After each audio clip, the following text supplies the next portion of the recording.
Morning, my father handed my brother a set of keys with a gold bow on top. He looked at me and said, "We figured this suits your situation better," and slid a printed piece of paper across the table. It was a job listing. Entry level, administrative assistant, 42,000 a year. I was 31. I had been working in healthcare compliance for 6 years. I made more than twice that. I folded the paper in half, put it in my coat pocket, and smiled. I didn't say a word. But I had already decided what I was going to give them. Let me back up.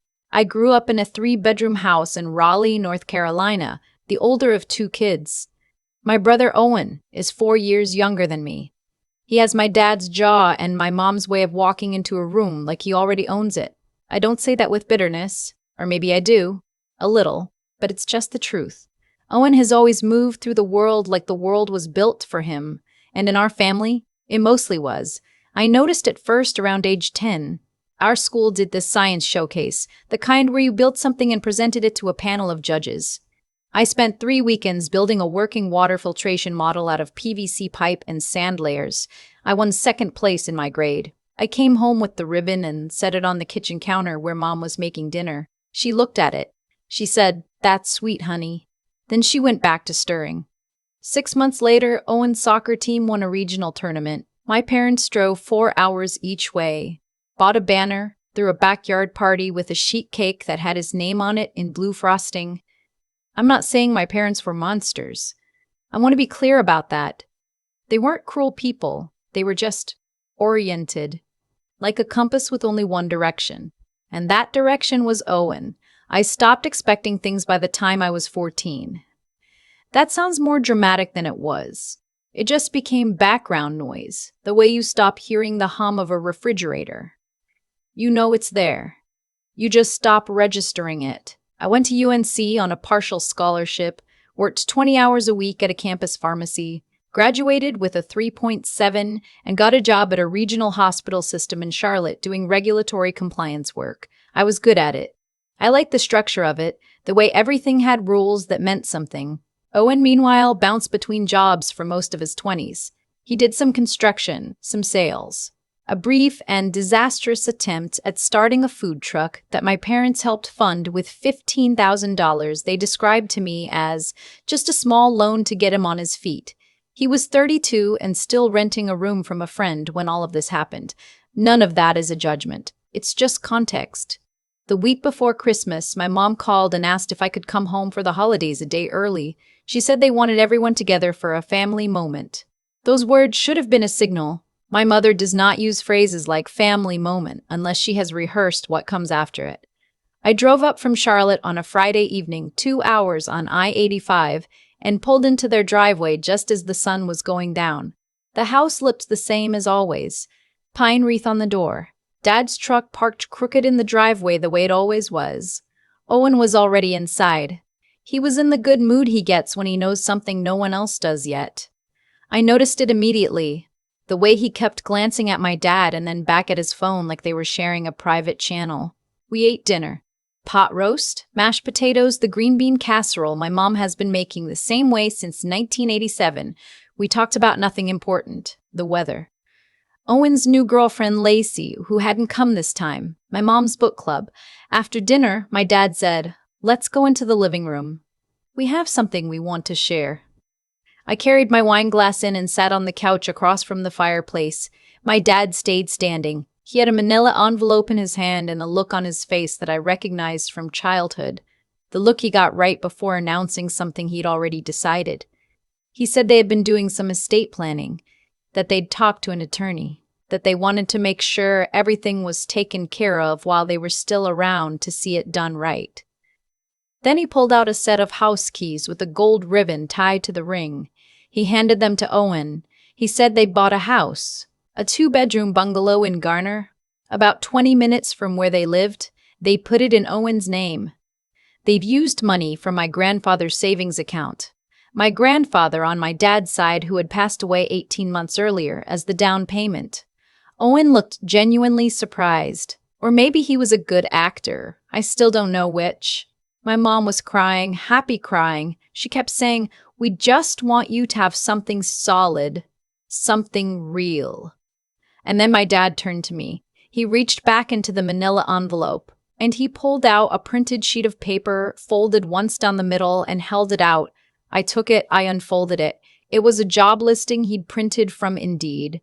Administrative coordinator, a medical office in Raleigh. The salary was listed as $38,000 to $42,000 annually. He said, "We figured this suits your situation better. You've always been good at organizing things." My situation. I had a stable job, a one-bedroom apartment I'd furnished myself, a car I'd paid off, and a savings account. My situation was fine. My situation had always been fine because I had made it fine, alone, without a gold ribbon or a manila envelope or a backyard party with my name and frosting. I looked at the paper. I looked at my dad. I looked at Owen, who was holding the keys and staring at the floor. I folded the paper back in half. I put it in my coat pocket. I smiled and said, "Thank you." Then I went back to my wine. I did not sleep that night. I lay in my old bedroom with the glow-in-the-dark star stickers still on the ceiling, the ones I'd put up at age 9 and that no one had ever peeled down, and I stared at them until they stopped glowing. I was not going to cry about this. I had decided that before I fell asleep. What I was going to do was think. I called my friend Cecilia the next morning while my parents were at church. She's been my best friend since college. She's a paralegal now in Charlotte. And she has the particular gift of being furious on your behalf in a completely productive way. I told her the whole thing, the keys, the ribbon, the Indeed printout. There was a long pause. She said, "Okay, tell me about your grandfather's estate." That was the question I hadn't asked myself yet. I'd been so caught up in the performance of that living room, the staging of it, the deliberate choreography, that I hadn't actually stopped to think about the money. My grandfather, my dad's father, had passed away in June of the previous year. He'd been a quiet man, a retired postal worker who'd lived in the same house in Greensboro for 40 years and spent almost nothing. He had apparently left behind more than most people expected. I had not been told any of the specifics of his estate. My dad had handled everything, being the only child.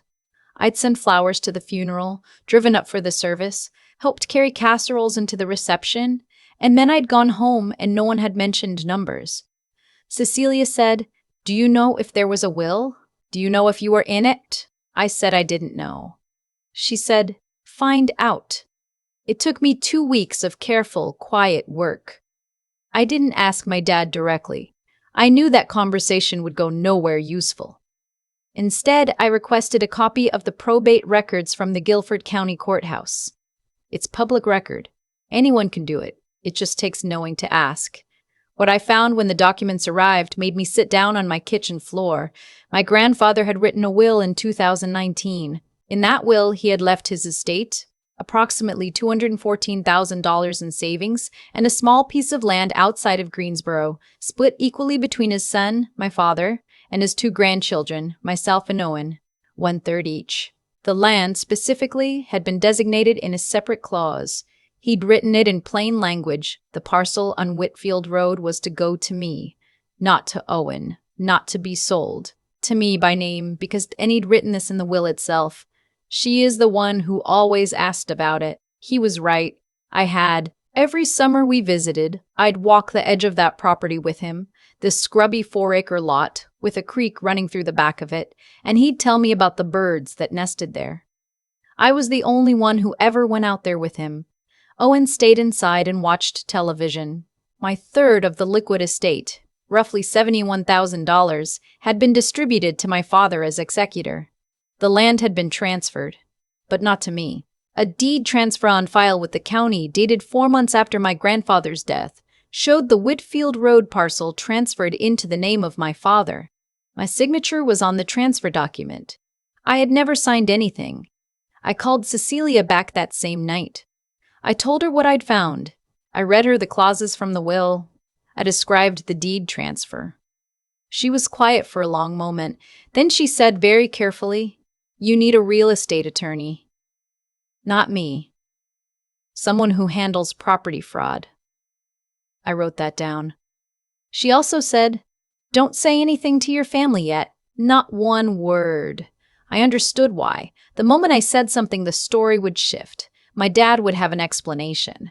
My mom would cry. Owen might not even know. I genuinely wasn't sure how much he'd been told. But the moment I spoke, I lost the element of the only thing I had on my side, which was that they thought I'd already accepted this. I found an attorney named James Whitaker through a bar association referral. His office was in downtown Charlotte, 7th floor of a building on Trade Street, and he had the calm, unhurried manner of someone who had seen worse than this and had the case files to prove it. I brought him everything. The will, the probate records, the deed transfer, a copy of the job listing, still folded in half, because I thought it was relevant, and also because I wanted someone else to see it with their own eyes. He looked at the deed transfer for a long time without saying anything. Then he said, "This signature doesn't match your name as it appears on the probate documents." I asked him what that meant, practically speaking. He said it meant we had grounds for a fraud claim. He said the land was legally mine under the terms of the will, and that the transfer had been executed without my knowledge or consent. He said the money, my third, was a separate issue but also worth pursuing. He said, "How do you want to handle this?" I thought about the gold ribbon. I thought about the job listing in my coat pocket. I thought about my grandfather walking the edge of that lot with me, pointing at a red-tailed hawk on a fence post, saying, "You see things other people don't bother to look for." I said, quietly, "Until we can't." The next 8 weeks were the strangest of my life. I went to work, I went to the gym, I called my mom on Sundays and talked about nothing.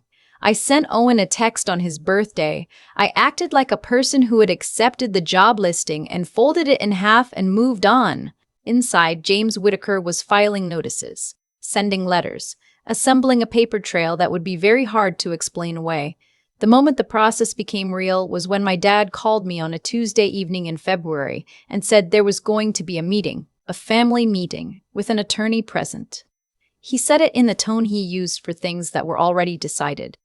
He said there were some property matters to sort out for my grandfather's estate that had gotten complicated. I said, "Of course. Tell me when." The meeting was held on a Saturday morning at a conference room in a law office in Greensboro. My dad had hired someone local, a man I didn't know. My mom was there, sitting very still with her hands in her lap. Owen was there too, and when he saw me walk in, something moved across his face that I couldn't quite read. Relief, maybe, or guilt, or something in between. My dad started the meeting by saying they wanted to discuss the Whitfield Road parcel and get everyone on the same page. His attorney started to explain that there had been some confusion during the estate administration, that certain transfers had been made in good faith, that the family's intention had always been. James Whitaker opened his folder. He placed a copy of the will on the table. He placed a copy of the deed transfer. He placed a signature analysis from a certified examiner comparing the signature on the deed to a sample of my actual signature, pulled from my employment documents. The examiner's conclusion was 8 lines long and ended with the word inconsistent. He placed one more document on the table, a title search showing that the Whitfield Road parcel, per the terms of my grandfather's will, had never been legally mine to sign away, because my father, as executor, had a fiduciary obligation to transfer it directly to me, and any document purporting to transfer it elsewhere required my signature on file with the county, which the forged signature did not satisfy as a matter of law. My dad's attorney stopped talking. My father looked at the signature analysis for a long time. My mom made a sound I had never heard her make before. Owen stared at the table. My father's attorney asked for a recess. We took 20 minutes. I stood in the hallway with James Whitaker and looked out a window at a parking lot below. He handed me a cup of coffee from the machine down the hall and didn't say anything, which was the right call. When we went back in, the conversation had changed completely. I want to be honest about what I felt in that room, because I think it matters. I didn't feel triumphant. I'd been carrying this for 2 months, building toward this moment in my head, and I thought when it arrived I would feel something clean and sharp like relief. But what I actually felt was tired and sad.